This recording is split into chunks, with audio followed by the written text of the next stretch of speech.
अस्सलाम वालेकुम dear students friends and subscribers. Dear students, आज की इस नई वीडियो के साथ मैं हूं मोहम्मद नवाज वडैच, पॉलिटिकल साइंटिस्ट।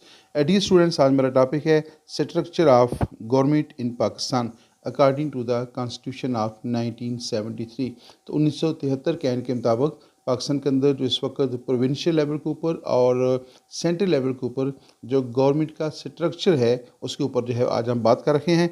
आइए इस वीडियो का आगाज़ करते हैं। आप देख रखे हैं हमारा YouTube channel political science with Nawaz Wadaich. अगर आपने अभी तक ये चैनल जो है सब्सक्राइब नहीं किया तो आप इसको आज फौरी तौर पे जो है सब्सक्राइब करें, और जब आप वीडियो को क्लिक करते हैं तो लाजमी तौर पे जो है वीडियो को लाइक भी किया करें और अपने रेलिवेंट क्वेश्चन जो हैं वो भी इनबॉक्स में जो है वो रखा करें। हमारा टॉपिक है structure of government in Pakistan according to the constitution of 1973।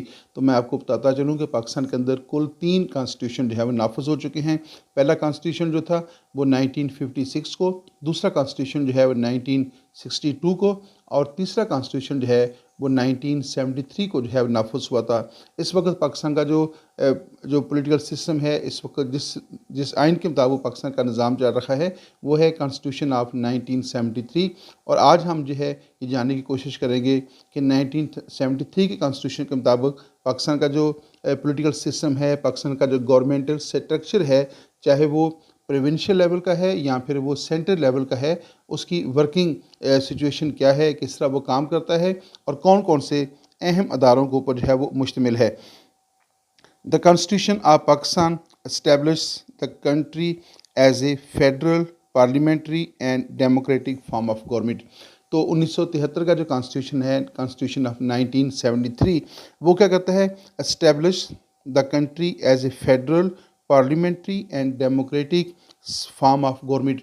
तो 1973 के आइन के मुताबिक जो है पाकिस्तान के अंदर जो है नंबर 1 पे है फेडरल फॉर्म ऑफ गवर्नमेंट है, यानी आप कह सकते हैं according to the division of powers there is a federal form of government in Pakistan.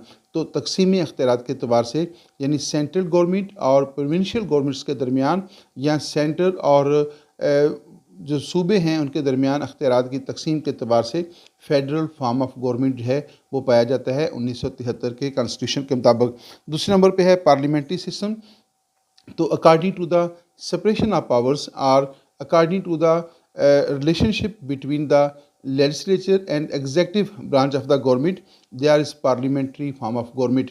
दोबारा सुन लीजिएगा कि 1973 के आइन के मुताबिक पाकिस्तान में लेजिस्लेचर और एग्जेक्टिव यानी पार्लियामेंट और कैबिनेट के दरमियान बाहमी तल्लुक़ के अतबार से इंटर रिलेशनशिप के अतबार से पाकिस्तान में जो है पार्लियामेंट्री फॉर्म ऑफ गवर्नमेंट जो है पाया जाता है। और नंबर 3 पे है डेमोक्रेसी पाकिस्तान में पाई जाती है। तो according to the number of rulers there is a democratic system. जो है पाकिस्तान के अंदर जो है जमहूरी निज़ाम जो है पाया जाता है। तो आपको एक बात बताता चलूँ कि एक रियासत के अंदर जो है एट ए टाइम 3 मुख्तलिफ सिस्टम जो है चल रहे होते हैं। पहला सिस्टम जो है वो है according to the division of powers. तो according to the division of powers there are 2 major system. The first one is called federal form of government and the second one is called unitary form of government. दूसरे number पे जो है वो है according to the relationship and separation of powers between the legislature and executive. तो legislature और executive के दरमियान बाहमी तल्लुक़ के अतबार से या उनके दरमियान सेपरेशन ऑफ पावर के अतबार से भी 2 सिस्टम पाए जाते हैं, एक प्रेसिडेंशियल और दूसरा जो है वो पार्लियामेंट्री सिस्टम होता है। तो पाकिस्तान के अंदर जो है 1973 के आइन के मुताबिक लेजिस्लेचर और एग्जेक्टिव के दरमियान बाहमी तल्लुक़ के अतबार से पार्लियामेंट्री सिस्टम जो है वो पाया गया है। तीसरे नंबर पे डेमोक्रेटिक सिस्टम है। तो डेमोक्रेटिक सिस्टम जो है वो according to the number of rulers there are 3 major forms of government, monarchy, aristocracy और डेमोक्रेसी। मोनार्की जो है it means the rule of one man, और अरिस्टोक्रेसी जो है rules of few noble persons, और डेमोक्रेसी जो है वो रूल ऑफ मैनी पर्सनस है। तो जमहूरियत जो है एक ऐसा निज़ाम हुकूमत है जिसमें अवाम जो है वो बरह रास्त जो है वो शरीक होते हैं या बिलवास्ता तौर पे सियासी निज़ाम का हिस्सा बन जाते हैं। तो पाकिस्तान के अंदर जो है तकसीमी अख्तियारात के अतबार से फेडरल फॉर्म ऑफ गवर्नमेंट है, सेपरेशन ऑफ पावर और relationship between legislature and executive के अतबार से पार्लियामेंट्री सिस्टम है, और according to the number of rulers Pakistan के अंदर जो है डेमोक्रेटिक सिस्टम जो है वो पाया जाता है 1973 के आइन में। नेक्स्ट है according to the division of powers of the government have been divided between the central and the 4 provinces according to the constitution of 1973।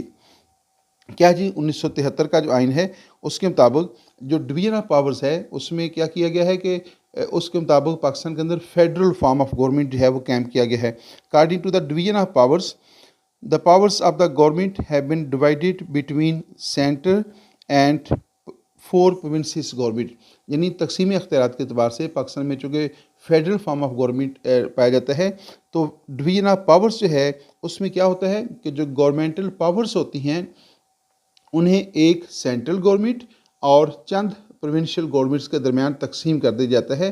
तो 1973 के आइन के मुताबिक जो है पाकिस्तान के अंदर 4 सूबे हैं, सूबा पंजाब, सूबा सिंध, सूबा खैबर पख्तूनख्वा और सूबा बलूचिस्तान। तो कुछ पावर जो हैं कॉन्स्टिट्यूशन के मुताबिक सेंट्रल गवर्नमेंट के पास हैं जो कि कौमी नोयत की होती हैं, नेशनल लेवल की होती हैं, जिनका तल्लक रियासत के तमाम अवाम के साथ होता है, और कुछ पावर जो होती हैं वो सूबों के पास होती हैं। तो अख्तियारात को सेंट्रल गवर्नमेंट और प्रोविंशियल गवर्नमेंट्स के दरमियान जो है वो तकसीम कर दिया गया है according to the constitution of 1973। और अख्तियारात की जो तकसीम है इसको आइन के अंदर बयान किया गया है। आइन में लिखा हुआ है कि ये अख्तियारात सेंट्रल गवर्नमेंट के हैं और ये अख्तियारात जो हैं वो सूबों के पास हैं, और सुप्रीम कोर्ट जो है वो इन अख्तियारात की मुहाफ़िज़ होती है। नेक्स्ट हमारे पास है जी central and provincial governments work under the principle of democracy, constitutional supremacy and rule of law, और लास्ट पे है फ्री एंड फेयर इलेक्शंस। तो 1973 के आइन के मुताबिक जो सेंट्रल गवर्नमेंट है और जो 4 प्रोविंशियल गवर्नमेंट्स हैं उसमें क्या जी work under the principle of, तो वो किस असूल के तहत काम करती हैं, यानी सेंट्रल गवर्नमेंट भी और प्रोविंशियल गवर्नमेंट्स भी जो है कॉन्स्टिट्यूशन के अंदर वो बेसिक प्रिंसिपल्स बता दिए गए हैं जिनके मुताबिक सेंट्रल गवर्नमेंट और प्रोविंशियल गवर्नमेंट जो हैं वो अपने फंक्शंस जो हैं वो सर अंजाम देती हैं। तो उसमें नंबर 1 है डेमोक्रेसी, तो डेमोक्रेटिक सिस्टम है तो लिहाजा तमाम अदारे जो हैं वो जो डेमोक्रेटिक सिस्टम के जो रूल्स एंड रेगुलेशंस होते हैं, जो बेसिक प्रिंसिपल्स होते हैं उसके मुताबिक जो है वो फ़रज़ सर अंजाम देते हैं। नंबर 2 कॉन्स्टिट्यूशनल सुप्रीमेसी, पाकिस्तान के अंदर 1973 के आइन के अंदर जो है आइन की बालादस्ती का निज़ाम कायम किया गया है और तमाम अदारे जो हैं वो आइन के मुताबिक फ़रज़ सर अंजाम देने के पाबंद हैं। अमेरिका के अंदर भी जो है आइन की बालादस्ती है और बरतानिया के अंदर जो है वो पार्लियामेंट की बालादस्ती का निज़ाम कायम किया गया है। दुनिया की वो रियासतें जहाँ पे फेडरल फॉर्म ऑफ गवर्नमेंट होता है वहाँ अमूमन आइन की बालादस्ती होती है, और वो रियासतें जहाँ पे यूनिटरी फॉर्म ऑफ गवर्नमेंट हो वहाँ पे आइन की बजाय पार्लियामेंट को या किसी और इदारे को जो है वो सुप्रीम करार दिया जा सकता है। तो 1973 के आइन के मुताबिक जो है यहाँ पे कॉन्स्टिट्यूशनल सुप्रीमेसी यानी आइन की बरतरी का निज़ाम जो है कायम है। और नेक्स्ट है रूल ऑफ लॉ, के रूल ऑफ लॉ है रियासत के तमाम शहरियों के लिए यकसा कवानीन है और कोई भी शख्स जो है वो कानून से बालातर नहीं है। फ्री एंड फेयर इलेक्शंस जो हैं ये भी जो है सेंट्रल गवर्नमेंट यहाँ प्रोविंशियल गवर्नमेंट्स को जब कैम करना होता है, इंतखाबात जो हैं उनके लिए ज़रूरी है। कॉन्स्टिट्यूशन के अंदर कहा गया है कि इलेक्शन जो है वो फेयर एंड फ्री जो है वो होने होंगे, शफाफ होने चाहिए और वो हर तरह की रिगिंग से जो है वो पाक होने चाहिए ताकि एक बेहतर जमहूरी हुकूमत जो है वो कायम हो सके। चाहे वो सूबाई लेवल की गवर्नमेंट होगी चाहे वो सेंट्रल लेवल की गवर्नमेंट होगी, दोनों गवर्नमेंट्स का जो इंतखाब है वो अवाम इलेक्शन के ज़रिए अपने वोटों के ज़रिए जो है वो करेंगे। नेक्स्ट है overview of the structure of the government in Pakistan according to the constitution of 1973। यहाँ पे हम जो है 1973 के आइन के मुताबिक पाकिस्तान का जो गवर्नमेंट का जो स्ट्रक्चर है उसका एक सरसरी सा जायज़ा लेते हैं कि पाकिस्तान में जो गवर्नमेंटल इंस्टीट्यूशंस हैं या मुख्तलिफ जो अहदेदार हैं वो कौन कौन लोग हैं और किस तरह जो है सेंट्रल गवर्नमेंट जो है या फेडरल गवर्नमेंट जो है या प्रोविंशियल गवर्नमेंट जो हैं वो किस तरह कायम होती हैं। नंबर 1 है जी हमारे पास structure of executive branch of the government. There are 3 basic branches of the government. तो कोई भी हुकूमत हो वो पाकिस्तान की गवर्नमेंट है, इंडियन गवर्नमेंट है, अमेरिका की है, बरतानिया की है, दुनिया की किसी भी मुल्क की गवर्नमेंट हो तो वो गवर्नमेंट 3 बेसिक ब्रांचेस के ऊपर मुश्तमिल होती है, लेजिस्लेचर, एग्जीक्यूटिव एंड जुडिशरी। तो अब ये जो जब हम गवर्नमेंटल सिस्टम कायम करते हैं तो उसमें भी ये देखा जाता है कि उस गवर्नमेंटल सिस्टम के अंदर जो एग्जीक्यूटिव है उसका इंतखाब कैसे होता है, उसकी पावर्स क्या हैं, और जो लेजिस्लेचर है उसमें कौन लोग मेंबर्स बन सकते हैं, उसकी टर्म कितनी है और उसका इंतखाब कैसे होता है, और इस तरह जुडिशरी क्या रूल्स एंड रेगुलेशन क्या हैं। तो बेसिकली इस टॉपिक के अंदर जो है हम देखेंगे कि जो 3 ब्रांचेस ऑफ द गवर्नमेंट हैं उनको प्रैक्टिकली पाकिस्तान के अंदर किस तरह जो है मैनेज किया गया है। एग्जेक्टिव पहले हम बात कर रहे हैं एग्जेक्टिव की।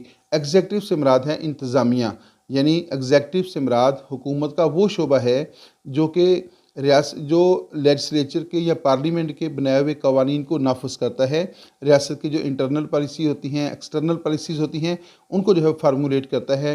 रियासत के अंदर लॉ एंड ऑर्डर को मेंटेन करता है। रियासत के अंदर जो एडमिनिस्ट्रेशन है उसको जो है मेंटेन करता है। तो पहला जो हमारा टॉपिक है वो है गवर्नमेंटल लेवल के ऊपर एडमिनिस्ट्रेशन की हम बात कर रखे हैं, यानी हम executive branch of the government की बात कर रखे हैं। Executive branch holds the responsibility of enforcing the laws. Executive का बेसिकली काम क्या है? लेजिस्लेचर जो है, जो कि पार्लियामेंट होती है, वो कवानीन बनाती है और जब कवानीन मंजूर हो जाते हैं तो उन कवानीन को इन्फोर्स करने के लिए, नाफिज करने के लिए जो है, या उनको उनको उनको इम्प्लीमेंट करने के लिए जो है उनको एग्जेक्टिव के पास भेज दिया जाता है। और एग्जेक्टिव का जो बुनियादी काम है वो लेजिस्लेचर के यानी पार्लियामेंट के बनाए हुए कवानीन को नाफिज करना होता है। दोबारा सुनिएगा, executive branch holds the responsibility of enforcing the laws, यानी जो लेजिस्लेचर जो एग्जेक्टिव होती है, जो इंतज़ामिया होती है, उसका बेसिक काम जो है वो कवानीन को नाफिज करना होता है। ये उनकी अवलीन जो है वो ज़िम्मेदारी है। And law and order and running the day to day administration of the state of Pakistan. तो उसका काम क्या है? रूल्स एंड रेगुलेशन को जो है वो इम्प्लीमेंट करना, लॉ एंड ऑर्डर को मेंटेन करना और जो day to day administrative issues होते हैं, मामलात होते हैं, उनको लेकर चलना। तो रियासत पाकिस्तान के अंदर लॉ एंड ऑर्डर को मेंटेन करना, पार्लियामेंट के बनाए हुए कवानीन को नाफिज करना और जो डे टू डे एडमिनिस्ट्रेशन के जो मामलात होते हैं उनको हल करना, उनको लेकर चलना, ये बेसिकली एग्जेक्टिव की अवलीन और बुनियादी ज़िम्मेदारी है।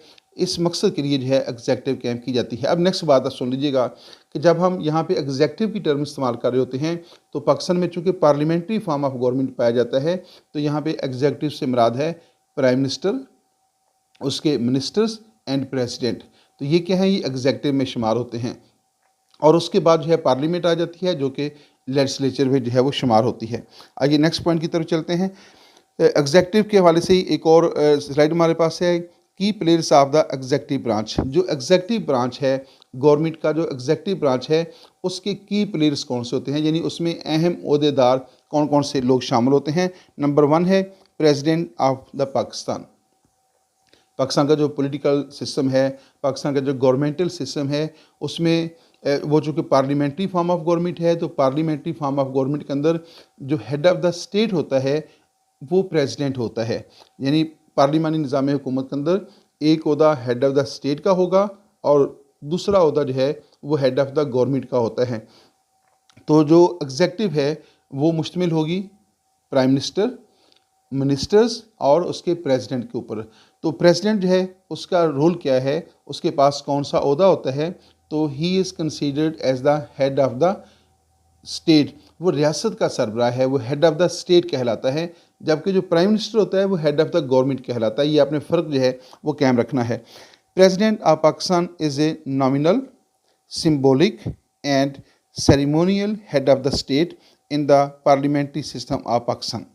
पाकिस्तान में चूँकि पार्लियामेंट्री सिस्टम है, दुनिया भर में जहाँ भी पार्लियामेंट्री फॉर्म ऑफ गवर्नमेंट होगा वहाँ पे जो हेड ऑफ़ द स्टेट होता है उसका स्टेटस क्या होता है? उसका स्टेटस होता है नॉमिनल, सिम्बोलिक एंड सेरेमोनियल, यानी वो रस्मी और बरे नाम होता है, अलामती होता है।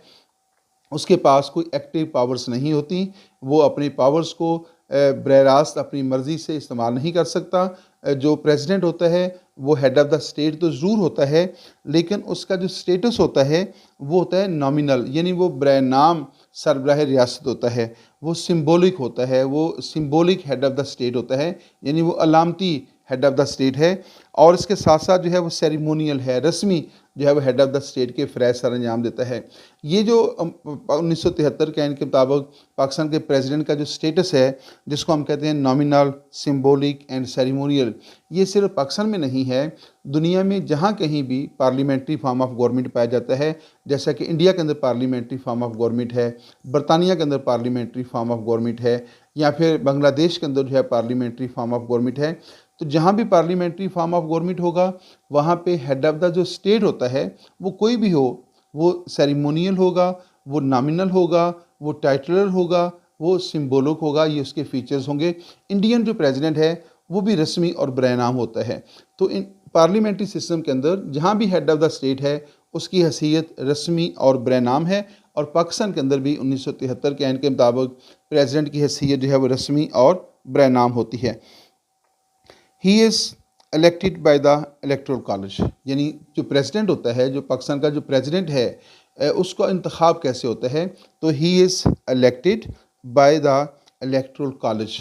तो सदर का इंतखाब जो है एक इंतखाबी अदारा कायम करता है, और वो जो इंतखाबी अदारा है वो किन मेंबर्स पर मुश्तमिल होता है, तो comprising the members of the parliament and the 4 provincial assemblies. सदर जो हेड ऑफ़ द स्टेट है, उसकी हैसियत नॉमिनल और सिंबॉलिक है। तीसरे नंबर पे क्या है कि सदर का जो इंतखाब है वो एक इलेक्टोरल कॉलेज यानी एक इंतखाबी अदारा करता है, और उस इंतखाबी अदारे के जो मेंबर्स होते हैं वो कौन होते हैं, उसमें नंबर 1 पार्लियामेंट के दोनों ईवानों के अराकीन, यानी national member of national assembly और मेंबर ऑफ़ द सेनेट। इसके अलावा जो पाकिस्तान की चारों सूबाई असम्बलियाँ हैं, उसके अराकीन जो हैं वो उस इंतखाबी इदारे के रुकन होते हैं।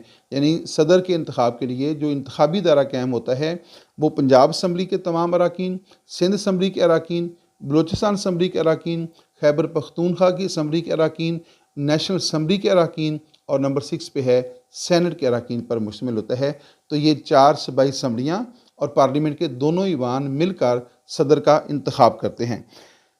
तो comprising of the members of the parliament and the 4 provincial assemblies, और सदर का जो इंतखाब है वो किया जाता है for the term of 5 years.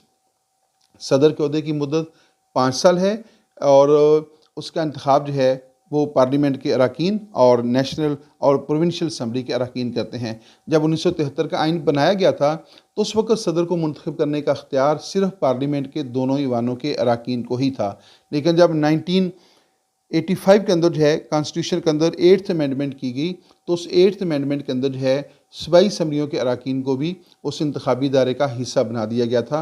अब 1985 के बाद से लेकर सदर का इंतखाब जो है पार्लियामेंट के अराकीन और चारों सूबाई असम्बलियों के अराकीन जो हैं वो मिलकर करते हैं, और वो 5 साल के लिए जो है वो अपने ओहदा वज़ारत के लिए जो है मुंतखब होता है। नेक्स्ट हमारे पास पॉइंट है, वो भी सदर के बारे में है। He has the powers of issuing ordinance. उसकी हैसियत नॉमिनल होती है, वो symbolic head of the state होता है, लेकिन उसके पास कुछ पावर्स होती हैं और उन पावर्स को जो है वो वज़ीर-ए-आज़म की हदायत के मुताबिक जो है वो इस्तेमाल करता है। कौन कौन सी पावर वो इस्तेमाल करता है? मसलन वो आर्डीनेंस जारी कर सकता है। अगर पार्लियामेंट का इजलास ना हो रखा हो और मुल्क के अंदर कोई ऐसी सूरत हाल पैदा हो जाए कि फ़ौरी तौर पर किसी कानून की ज़रूरत पेश आ जाए, तो सदर जो है एक आर्जी कानून जो है वो जारी करता है, जिसको आर्डीनेंस कहते हैं।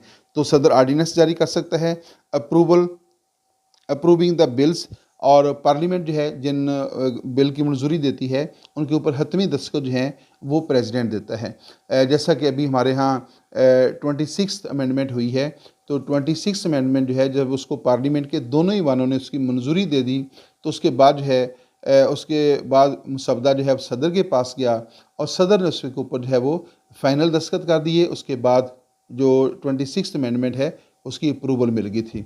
इस तरह अगर कोई और भी कानून हो, मसवदा हो, तो जब पार्लियामेंट के दोनों ईवान उस मसवदे की मंजूरी दे देते हैं, तो उसके बाद वो हतमी मंजूरी के लिए प्रेसिडेंट के पास आता है, और प्रेसिडेंट के दस्तखतों के बाद ही मसवदा जो है वो कानून बन जाएगा। And the acting as the supreme commander of the armed forces. जो प्रेसिडेंट होता है वो पाकिस्तान की तीनों मुसल्लह फ़ौज का सुप्रीम कमांडर होता है।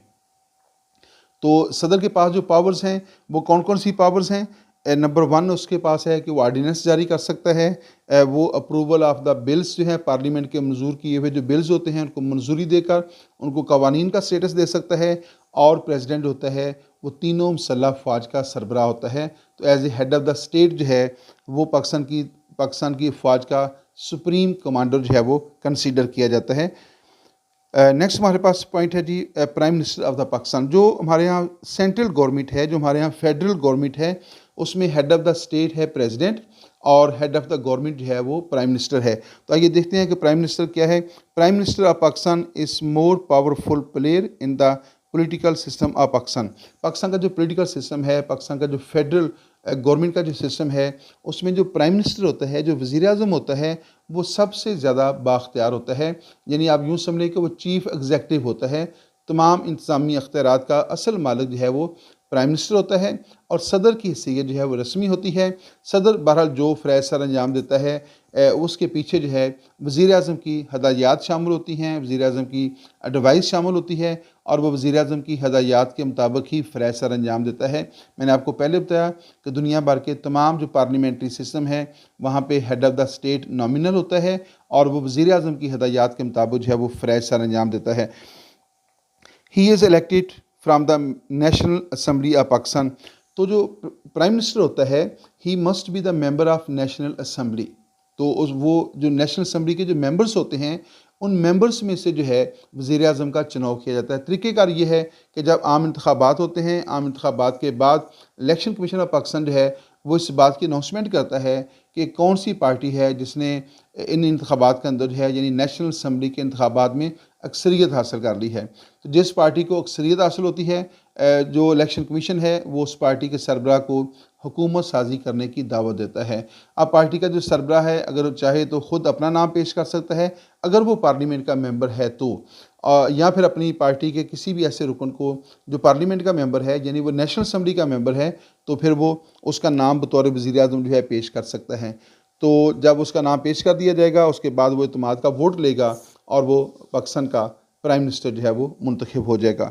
तो जो प्राइम मिनिस्टर ऑफ पाकिस्तान है नंबर 1 वो सबसे ज़्यादा बाख्तियार ओहदा होता है, चीफ़ एग्जेक्टिव होता है और उसके पास प्रैक्टिकल पावर्स होती हैं और इसके अलावा जो है he is elected from the members of the national assembly.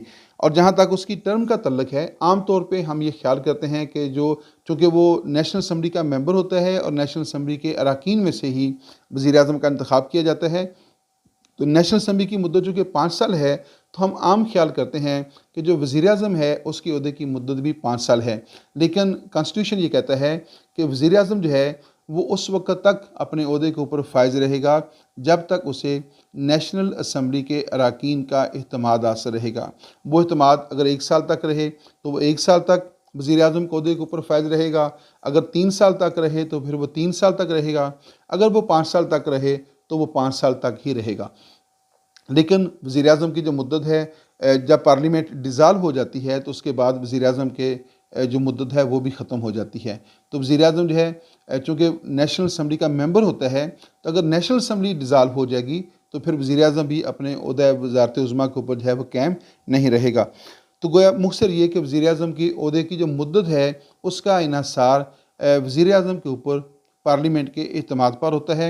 जब तक पार्लियामेंट को इत्मीनान रहेगा उस वक्त तक जो है वज़ीर आज़म वज़ारत उज़्मा के ओहदे पर जो है वो फैज़ रहेगा।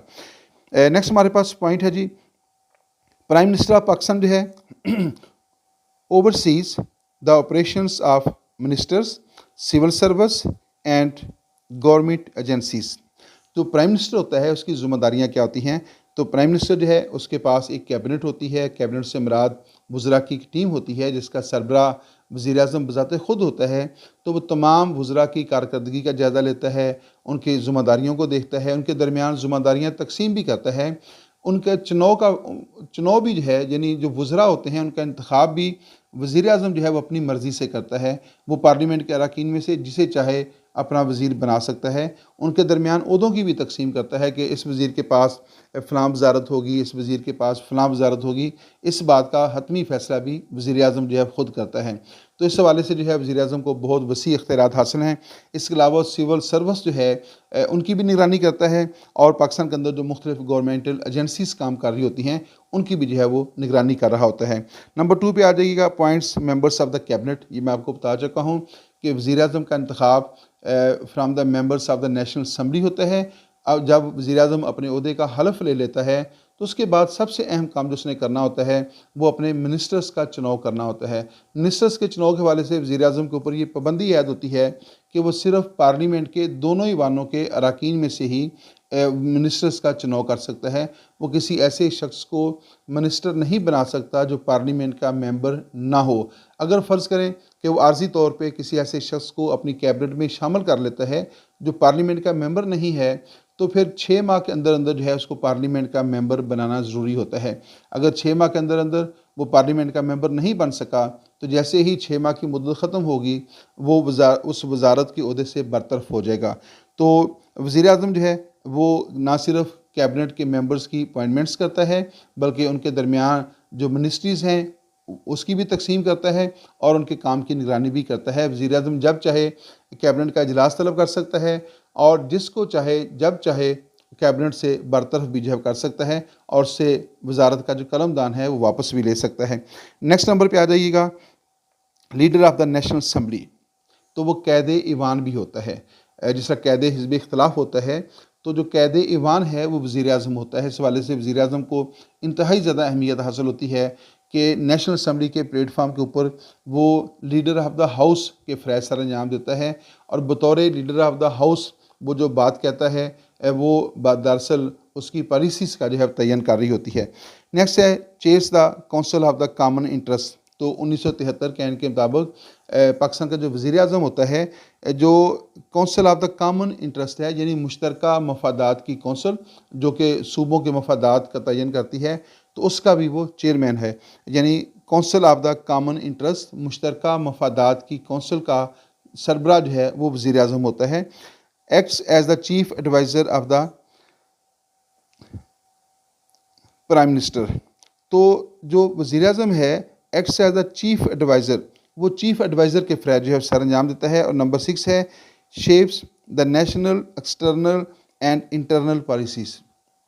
वज़ीर-ए-आज़म का अख्तियार जो है ये बहुत इंपॉर्टेंट अख्तियार है कि वो रियासत की जो एक्सटर्नल पॉलिसीज़ होती हैं और उसकी जो इंटरनल पॉलिसीज़ होती हैं उनको फार्मूलेट करता है, उनको शेप करता है, उनका तयन करता है कि रियासत के दूसरे ममालिक के साथ तल्लुकात क्या होंगे, उनकी नेचर क्या होगी और इंटरनल जो इश्यूज़ हैं, मामलात हैं, उनका तयन भी करता है। तो इस हवाले से वज़ीर-ए-आज़म का जो ओहदा है वो इंतहाई ज़्यादा अहमियत का हामिल होता है और वो इंतहाई ज़्यादा बाख्तियार ओहदा जो है वो शुमार होता है।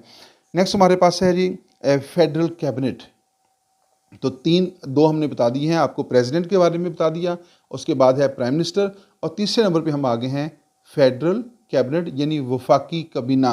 कबीना से मुराद है, कैबिनेट से मुराद है कबीना और कबीना से मुराद होती है वज़रा की टीम जिसका जो सरबराह है वो वज़ीर-ए-आज़म बज़ाते ख़ुद होता है। तो जो फेडरल कैबिनेट होती है, federal ministers are appointed by the prime minister. Number 1 क्या है कि जो फेडरल मिनिस्टर्स होते हैं उनकी अपॉइंटमेंट कौन करता है? प्राइम मिनिस्टर करता है। कहाँ से करता है?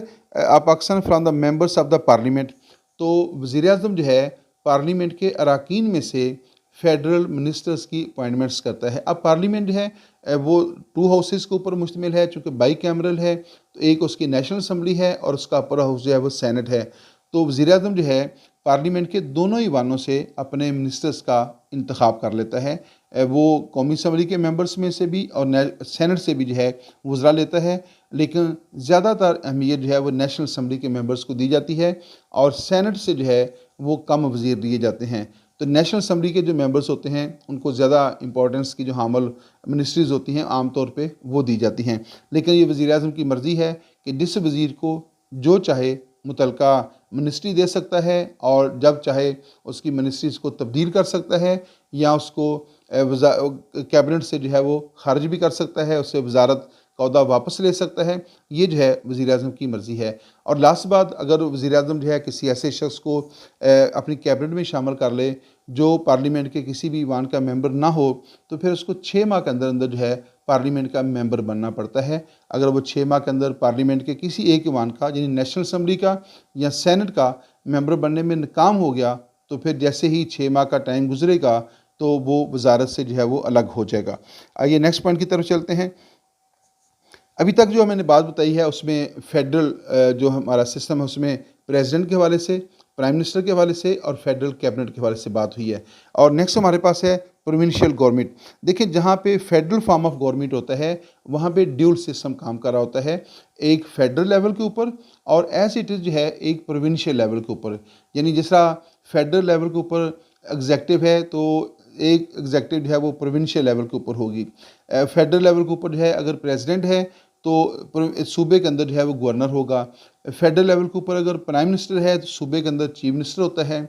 और सूबे फेडरल लेवल के ऊपर अगर फेडरल कैबिनेट है तो सूबे में जो है वो प्रोविंशियल कैबिनेट होगी, यानी सूबाई कबीना होगी।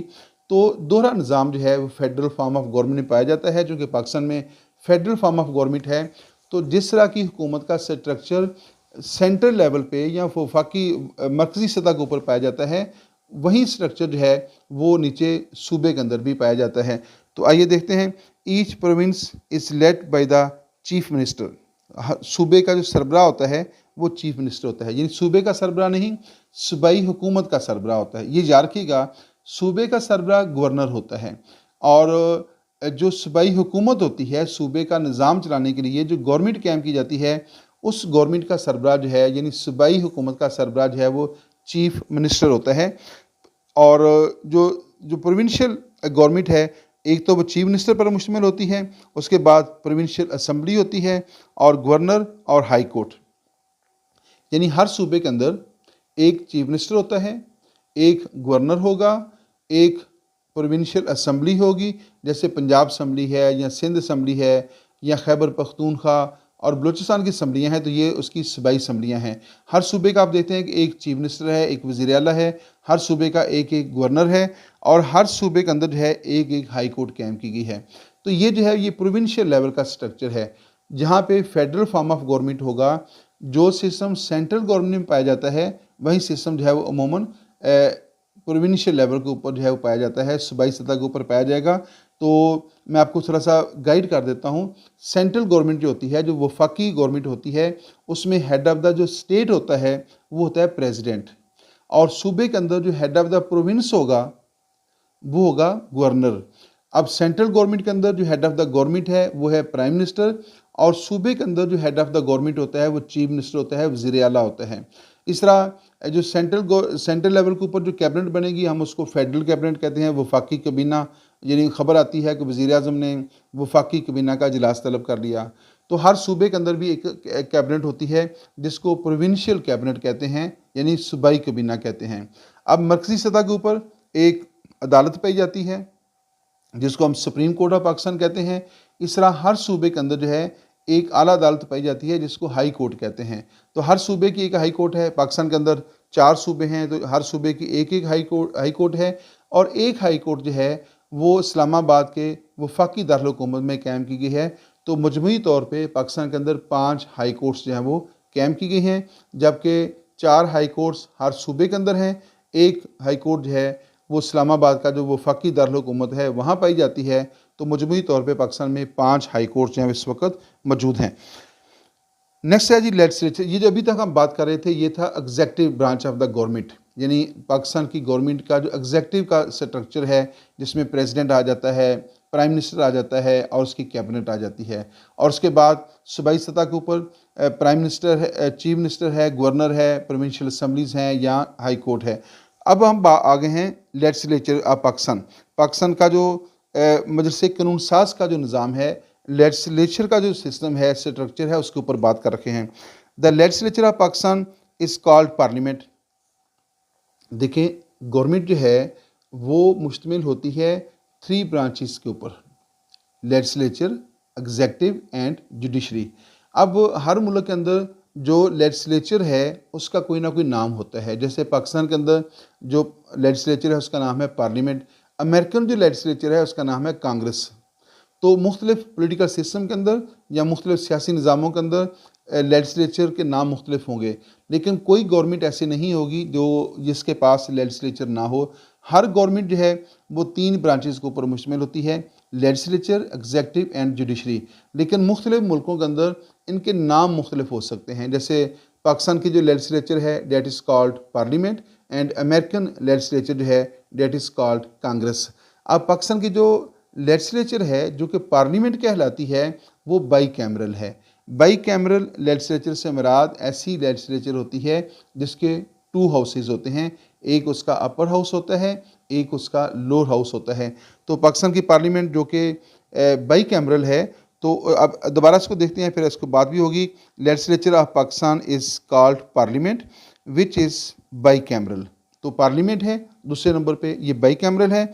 Lower house is known as the national assembly and upper house is called senate. Pakistan की लेजिस्लेचर का नाम पार्लियामेंट है, वो बाई कैमरल है, उसका लोअर हाउस नेशनल असम्बली कहलाता है और अपर हाउस जो है वो कहलाता है सेनेट। तो आगे नेक्स्ट स्लाइड की तरफ चलते हैं। National assembly is elected for the term of 5 years. तो जो नेशनल असम्बली है उसकी जो टेनोर है डेट इज़ 5 ईयर्स। तो members of the national assembly are elected for the term of 5 years. और while senate is permanent house. और senate, ये याद रखना है, बहुत टेक्निकल बात है, सेनेट जो है उसके आप ये नहीं कह सकते कि नेशनल असम्बली की मुद्दत 5 साल है और सेनेट की मुद्दत इतनी है। सेनेट की कोई मुद्दत नहीं है। सेनेट जो है एक परमानेंट हाउस है और ये परमानेंट हाउस सिर्फ पाकिस्तान में नहीं है, इंडियन जो अपर हाउस है जो कि राज्यसभा है वो भी परमानेंट है, और अमेरिका का जो सेनेट है वो भी परमानेंट है, और बरतानिया का जो हाउस ऑफ लॉर्ड्स है वो भी परमानेंट है। तो दुनिया में जहाँ भी अपर हाउस होते हैं वो परमानेंट होते हैं, जबकि लोअर हाउसेज होते हैं उनकी एक ख़ास मुद्दत जो है मुकर्रर होती है। अब लेकिन बात यहाँ पे टेक्निकल है। अब सेनेट एज ए इंस्टीट्यूशन वो परमानेंट है, लेकिन the members of the senate are elected for the term of 6 years. Senate permanent है, लेकिन सेनेट के जो मेंबर्स होते हैं वो 6 साल के लिए मुंतखब होते हैं। तो ये टेक्निकल बात आपने जो है ज़हन में रखनी है। दोबारा देखिएगा, the members of the senate are indirectly elected for the term of 6 year. बात सेनेट की नहीं हो रही, सेनेट के मेंबर्स की बात हो रही है। The members of the senate, senate का जो तरीका इंतखाब है वो है इनडायरेक्ट मेथड ऑफ इलेक्शन, और जो नेशनल असम्बली का जो तरीका इंतखाब है वो है डायरेक्ट मेथड ऑफ इलेक्शन। यानी नेशनल असम्बली के अरकान को अवाम बरह रास्त अपने वोटों से मुंतखब करते हैं, जबकि सेनेट के जो मेंबर्स होते हैं उनको अवाम मुंतखब नहीं करते। अवाम प्रोविंशियल असम्बलीज़ को मुंतखब करते हैं, और प्रोविंशियल असम्बलीज़ के जो मेंबर्स होंगे वो सेनेट के अरकान को मुंतखब करेंगे। इसलिए कहा जाता है कि जो सेनेट है उसका जो मेथड ऑफ इलेक्शन है वो है इनडायरेक्ट, यानी बिल वास्ता है, और जो नेशनल असम्बली का जो तरीका इंतखाब है वो बरह रास्त है। उसमें अवाम बरह रास्त अपनी पसंद के उम्मीदवार को जाकर पोलिंग स्टेशन के ऊपर जाकर जो है वोट कास्ट करते हैं। The members of the senate are indirectly elected for the term of 6 years. Both the houses work together for the legislation and monitor the executive. 2 काम हैं, एक तो जो पार्लियामेंट है उसका काम क्या है, लॉ मेकिंग करना और लॉ अमेंडमेंट करना या कॉन्स्टिट्यूशन के अंदर अमेंडमेंट करना, ये उसका बेसिक काम होता है। दूसरा इसका काम होता है जो एग्जेक्टिव होती है पार्लियामेंट्री सिस्टम के अंदर, जो एग्जेक्टिव होती है उसकी जो निगरानी का काम होता है वो लेजिस्लेचर कर रही होती है। लेजिस्लेचर जो है यानी पार्लियामेंट जो है इस बात का ख्याल रखती है कि जो एग्जेक्टिव है, जो कि प्राइम मिनिस्टर और मिनिस्टर्स हैं, क्या वो सही काम कर रहे हैं कि नहीं कर रहे, ज़िम्मेदारी से काम कर रहे हैं नहीं कर रहे, जिस मकसद के लिए उनको प्राइम मिनिस्टर बनाया गया है या मिनिस्टर्स बनाया गया है क्या वो अपनी ज़िम्मेदारियाँ पूरी कर रहे हैं। तो पार्लियामेंट जो है वो इस बात की निगरानी करती है। तो पार्लियामेंट के दोनों ईवान कानून साजी का भी काम करते हैं, और उसके साथ साथ जो पाकिस्तान की एग्जेक्टिव है, जो पाकिस्तान की इंतज़ामिया है, यानी प्राइम मिनिस्टर और जो उसके मिनिस्टर्स हैं, पार्लियामेंट उनकी निगरानी का फरीज़ा भी सर अंजाम देती है। तो पार्लियामेंट के जो अरकान हैं अगर वो महसूस करें कि वज़ीर-ए-आज़म और उसके वज़रा जो हैं वो मजमूई तौर पे या उनमें से कोई एक अपने फ़रज़ सही तौर पे सर अंजाम नहीं दे रहा, तो पार्लियामेंट जो है उसके ख़िलाफ़ वोट ऑफ नो कॉन्फिडेंस करके उसको बरतरफ कर सकती है। जब वोट ऑफ नो कॉन्फिडेंस के तहत वज़ीर-ए-आज़म बरतरफ हो जाएगा तो उसकी कैबिनेट जो है वो बज़ाते खुद बरतरफ हो जाएगी, या अगर किसी एक वज़ीर के ख़िलाफ़ वोट ऑफ नो कॉन्फिडेंस हो जाए तो फिर भी तमाम वज़रा प्लस वज़ीर-ए-आज़म जो है वो बरतरफ हो जाएंगे। तो पार्लियामेंट्री सिस्टम के अंदर जो है वो कलेक्टिव रिस्पॉन्सिबिलिटी पाई जाती है, यानी इज्तिमाई ज़िम्मेदारी का निज़ाम पाया जाता है। एक शख्स की गलती सबकी गलती कंसीडर होगी, और एक शख्स का अच्छा काम जो है वो भी पूरी कैबिनेट का जो है उसको क्रेडिट दिया जाएगा, और पूरी कैबिनेट का अच्छा काम जो है वो तस्वर किया जाएगा। आइए नेक्स्ट पॉइंट की तरफ चलते हैं। National assembly consist of 336 members. तो इससे पहले जो है नेशनल असम्बली के मेंबर्स की जो तादाद है 342 थी। अभी जो हमारे यहाँ हालिया इलेक्शन हुए हैं 2024 में जो है, तो उसमें नेशनल असम्बली जो है उसके मेंबर्स की तादाद है वो रही है 336 मेंबर। तो उसके बाद है and the senate consist of the 96। Senate के मेंबर्स की तादाद पहले थी 104, लेकिन अभी तो इसके मेंबर्स की तादाद कम हो गई है, अब ये तादाद जो है वो 96 है। दोनों में फ़र्क ये है कि जो नेशनल असम्बली है उसमें सूबों को आबादी के अतबार से नुमाइंदगी दी जाती है। इसका मतलब ये है कि जिस सूबे की आबादी ज़्यादा होगी नेशनल असम्बली में उसकी सीटें ज़्यादा होंगी, जिस सूबे की आबादी कम है उसकी नेशनल असम्बली में सीटें भी कम होंगी। ये हम नेशनल असम्बली की बात कर रहे हैं। जो सेनेट है उसमें तमाम सूबों को इक्वल बेसिस के ऊपर यानी बराबरी की बुनियाद पर नुमाइंदगी दी जाती है, जैसे चाहे उसकी आबादी कम है या ज़्यादा है। तो सेनेट के अंदर तमाम सूबों की नुमाइंदगी होगी बराबर, और नेशनल असम्बली के अंदर जो है तमाम सूबों को उनकी आबादी के मुताबिक जो है वो नुमाइंदगी दी जाएगी। आइए इसको मज़ीद देखते हैं। The national assembly represents the people of the Pakistan. वो नेशनल असम्बली है और वो पाकिस्तान के अवाम की नुमाइंदगी करती है। और जो सेनेट है वो नुमाइंदगी करता है रिप्रेजेंट्स द फेडरेटिंग यूनिट्स। ये बहुत इंपॉर्टेंट बात है। नेशनल असम्बली किसकी नुमाइंदगी कर रही है? पाकिस्तान के अवाम की नुमाइंदगी करती है। सेनेट जो है वो सूबों की नुमाइंदगी करता है, यानी सूबों की सेंटर के अंदर फेडरेशन के अंदर जो है नुमाइंदगी करता है। तो नेशनल असम्बली आप यूँ समझ लें कि अवाम के मफादात की मुहाफ़िज़ है, और जो सेनेट है वो सूबों के मफादात का मुहाफ़िज़ है। तो सेनेट जो है, जो इंडियन अपर हाउस है, अमेरिकन अपर हाउस है, या किसी भी मुल्क का जो अपर हाउस होगा, वो नुमाइंदगी करेगा फेडरेटिंग यूनिट्स की, वफाकी इकाइयों की, जिन्हें हमारे यहाँ सूबे कहा जाता है, इंडिया और अमेरिका में स्टेट्स कहा जाता है। तो ये उनकी नुमाइंदगी करते हैं। और जो नेशनल असम्बली है, जो लोअर हाउस होता है, वो दुनिया भर के अंदर जहाँ भी लोअर हाउस का वो अवाम का नुमाइंदा ईवान जो है उसको तस्वर किया जाता है। तीसरे नंबर पे जो फेडरल गवर्नमेंट का जो स्ट्रक्चर है उसमें एग्जेक्टिव, उसके बाद लेजिस्लेचर, और तीसरे नंबर पे जो है हम जुडिशरी की बात कर रहे हैं। According to the constitution the judicial system is independent and has the authority of interpreting the constitution. अब जो 1973 का जो कॉन्स्टिट्यूशन है उसमें कहा गया है कि जो constitution of the judicial system है, यानी according to the constitution the judicial system is independent, यानी अदलिया आज़ाद होगी, अदलिया ख़ुद मुख्तार होगी। अदलिया की आज़ादी का मतलब ये होता है कि जब अदलिया के पास कोई मुकदमा पेश होगा तो उसको किसी किस्म का डर या खौफ नहीं होगा कि अगर हमने फ़लाँ शख्स के ख़िलाफ़ जिसने ये जुर्म किया है उसके ख़िलाफ़ ये फ़ैसला दे दिया तो कहीं ऐसा ना हो कि वो हमें नुकसान पहुँचा दे। तो वो इस तरह के डर से, इस तरह के प्रेशर से वो आज़ाद होती है। और अदलिया इस खौफ से भी आज़ाद होती है कि अगर फ़र्ज़ करें कि किसी एक मुकदमे के अंदर एक फ़रीक हुकूमत होती है, तो अदलिया को ये कोई मसला, उसमें एक फ़रीक प्रेसिडेंट हो सकता है, एक फ़रीक जो है वो प्राइम मिनिस्टर हो सकता है। तो अदलिया को ये खौफ नहीं होना चाहिए कि अगर हमने प्रेसिडेंट के ख़िलाफ़ या प्राइम मिनिस्टर के ख़िलाफ़ फ़ैसला दे दिया तो ये ऐसा ना हो कि ये हमारे मतलब कोई इख्तियार इस्तेमाल कर ले या हमें बरतरफ कर दे या हमारी सर्विस जो है वो कम कर दे या इस तरह का असरअंदाज हो सके। तो अदलिया को ना सिर्फ जो है वो लालच और हिरस से आज़ाद रखना होता है, बल्कि उसको हर किस्म के डर और खौफ से भी जो है वो आज़ाद रखना होता है। उसका जो जुडिशरी के जो रूल्स एंड रेगुलेशन होते हैं वो इस तरह डिज़ाइन किए जाते हैं कि अदलिया जो है वो इंतज़ामिया के दबाव से भी आज़ाद होती है, अवाम की तरफ से जो डर और खौफ होता है उससे भी आज़ाद होगी। उनको बाकायदा तौर पर सिक्योरिटी सिस्टम दिया जाता है और उन्हें लालच से जो है दूर रखने के लिए जो है उनको इंतहाई मुनासिब तनख्वाह मिलती है और उनको इसके अलावा बहुत सारी सहूलतें जो है वो दस्तियाब होती हैं ताकि वो अपनी ज़रूरियात पूरी करने के नाम के ऊपर जो है रिश्वत और बदनवानी में मुलव्वस ना हो। अगर अदलिया के अंदर ये खसूसियत पाई जाती है तो हम उसको कहेंगे इंडिपेंडेंट जुडिशरी है। तो अथॉरिटी ऑफ उसका दूसरा काम क्या होता है कि अदलिया जो होती है, आला अदलिया जो है वो कॉन्स्टिट्यूशन की इंटरप्रिटेशन करती है, यानी उसकी तशरीह कर सकती है। ये अदलिया का बहुत अहम अख्तियार है और दुनिया के तमाम जो फेडरल फॉर्म ऑफ गवर्नमेंट होते हैं वहाँ अदलिया को ये अख्तियार जो है हासिल होता है। Up holding the rule of law and ensuring the justice. इसके अलावा अदलिया जो है रूल ऑफ लॉ को भी कायम रखती है और फिर जो जो जस्टिस है यानी इंसाफ की फराहमी को भी जो है वो यकीनी बनाने की ज़िम्मेदारी जो है वो लेती है। तो कॉन्स्टिट्यूशन के मुताबिक अदलिया को जो है वो ये ज़िम्मेदारियाँ दी गई हैं।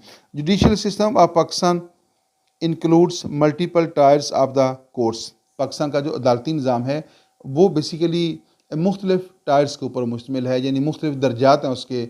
एक लेवल है फेडरल जिसमें सुप्रीम कोर्ट ऑफ पाकिस्तान है, दूसरा लेवल है प्रोविंशियल लेवल का जिसमें हाई कोर्ट कायम की जाती है, और फिर उसके निचला लेवल है वो है डिस्ट्रिक्ट कोर्ट्स का, सिविल कोर्ट्स का, सेशन कोर्ट्स का। तो ये जो है फिर तहसील लेवल के ऊपर जो है अदालती सिस्टम पाया जाता है।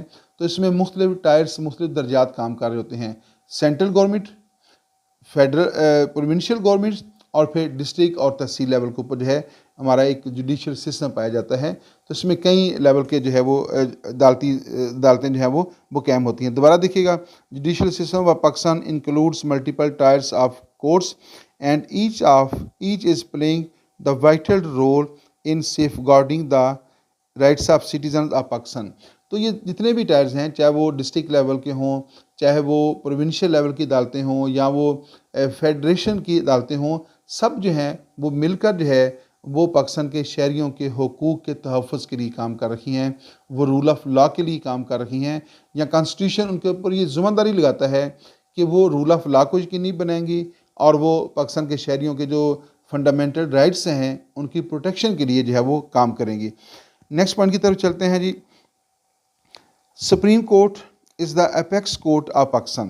पाकिस्तान का जो अदालती निज़ाम है उसमें सबसे जो हाईएस्ट कोर्ट है, जो सबसे बड़ी अदालत है, that is supreme court of Pakistan.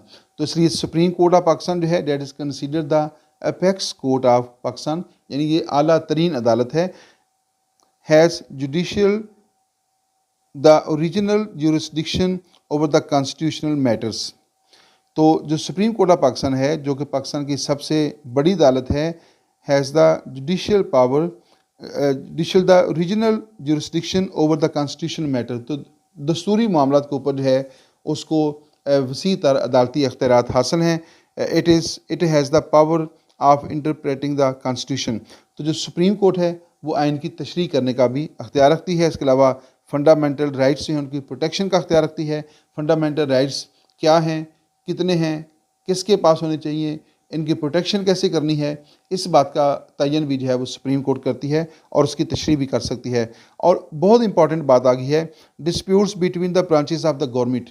अगर गवर्नमेंट की दो ब्रांचेस के दरमियान या तीनों के दरमियान कोई इख्तलाफ शुरू हो जाए, कोई डिस्प्यूट शुरू हो जाए, यानी लेजिस्लेचर और एग्जेक्टिव के दरमियान, या एग्जेक्टिव और जुडिशरी के दरमियान, या जुडिशरी और लेजिस्लेचर के दरमियान, इन तीनों दारों के दरमियान अगर कोई डिस्प्यूट डेवलप हो जाए तो उसको हल करने का अख्तियार भी सुप्रीम कोर्ट ऑफ पाकिस्तान के पास है। तो अदालती निज़ाम जो है उसमें अहम रोल जो है वो अदा करता है। दूसरे नंबर पे क्या है, ऐसे डिस्प्यूट्स जो सेंट्रल गवर्नमेंट और सूबाई हुकूमतों के दरमियान हो, यानी एक सूबे का सेंट्रल गवर्नमेंट के साथ मामला हो या फिर दो सूबों के दरमियान कोई तनाज़ा हो। तो इन तमाम सूरतों के अंदर जो है जो सुप्रीम कोर्ट ऑफ पाकिस्तान है वो उसमें उस डिस्प्यूट को हल करने का अख्तियार रखती है।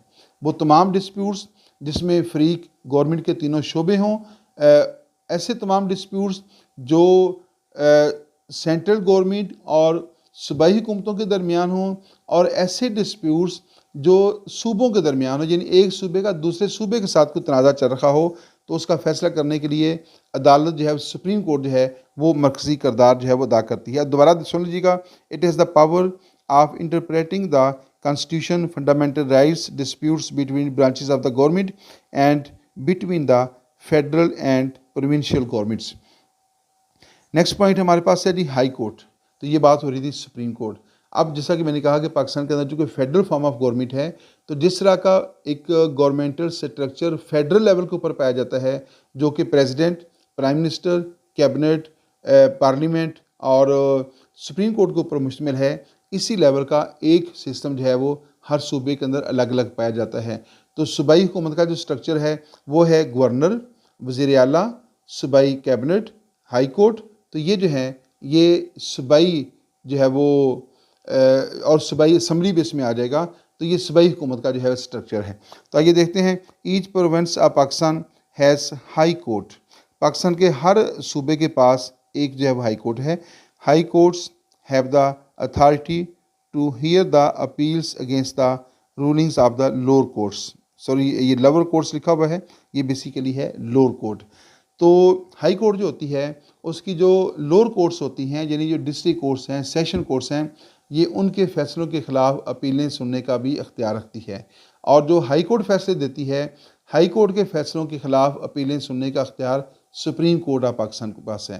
दोबारा सुनिएगा, जो लोअर कोर्ट्स हैं जो कि डिस्ट्रिक्ट कोर्ट्स कहलाती हैं या सेशन कोर्ट्स हैं, सिविल कोर्ट्स हैं, उसमें जो फैसले होते हैं, अगर कोई फरीक उस फैसले से सेटिस्फाई नहीं है तो वो हाई कोर्ट में उस फैसले के ख़िलाफ़ अपील कर सकता है। अब हाई कोर्ट जब फैसला करती है तो अगर वो हाई कोर्ट के फैसले से भी सेटिस्फाई नहीं हुआ तो फिर वो क्या करेगा, फिर वो सुप्रीम कोर्ट के अंदर जो है वो अपील कर देगा। दूसरा, एक अदालत मुत्तहद अदालतों के फैसलों के ख़िलाफ़ उससे जो हायर अदालत होती है उसमें अपील की जा सकती है। लेकिन सुप्रीम कोर्ट ऑफ पाकिस्तान जो है, चूँकि वो सबसे बड़ी अदालत है, तो उसके फैसले के ख़िलाफ़ किसी दूसरी अदालत में अपील नहीं की जा सकती। यानी जब सुप्रीम कोर्ट फैसला दे देगी तो उसके फैसले के ख़िलाफ़ किसी मुत्तहद अदालत में अपील नहीं की जा सकती। लेकिन अगर कोई अदालत फैसला दे देती है तो फिर जो प्रेसिडेंट ऑफ पाकिस्तान है उससे रहम की अपील की जा सकती है। यानी सुप्रीम कोर्ट के फैसले के ख़िलाफ़ प्रेसिडेंट के पास रहम की अपील तो की जा सकती है, लेकिन उसके फैसले के ख़िलाफ़ किसी अदालत में जो है वो अपील नहीं की जा सकती। तो यहाँ पे जो है इस वीडियो का अख्ताम होता है। आप देख रखे थे हमारा YouTube channel political science with Nawaz Wadaich. Thanks for watching my YouTube channel. इस वीडियो के हवाले से कोई क्वेश्चन हो, पॉलिटिकल सिस्टम को समझने के हवाले से कोई आपका प्रॉब्लम हो, तो आप जो है वो यूट्यूब चैनल के ऊपर जो कमेंट बॉक्स होता है वहाँ पे अपना क्वेश्चन छोड़ सकते हैं, या आप बराह रास्त जो है इस सवाल पूछ सकते हैं। आज हमारा बेसिकली टॉपिक था structure of government of Pakistan according to the constitution of 1973। तो उसमें जो फेडरल गवर्नमेंट का स्ट्रक्चर है मैं आपको दोबारा मुख्तसर तौर पे रिपीट कर देता हूँ। फेडरल गवर्नमेंट का स्ट्रक्चर में हेड ऑफ़ द स्टेट जो है प्रेसिडेंट होता है, head of the government prime minister होता है, उसके साथ एक उसकी कैबिनेट होती है, एक फिर पार्लियामेंट है जो कि नेशनल असम्बली और सेनेट पर मुश्तमिल है, और उसके अलावा जो है सुप्रीम कोर्ट ऑफ पाकिस्तान है। उसके नीचे आ जाइएगा सूबाई सतह के ऊपर, तो सूबे में जो है जो सूबे का जो सरबराह है वो गवर्नर होगा, सूबाई हुकूमत का सरबराह वज़ीर आला होता है, फिर वज़ीर आला की एक सूबाई कैबिनेट होती है, हर सूबे के अंदर एक एक सूबाई असम्बली है, और उसके साथ हर सूबे के अंदर एक एक हाई कोर्ट जो है वो कायम की गई है, जिसको मुत्तहद अदालतों के फैसलों के ख़िलाफ़ अपीलें सुनने का जो है वो अख्तियार होता है। यहाँ पे इस वीडियो का अख्ताम होता है। इजाज़त दीजिएगा। अल्लाह हाफ़िज़।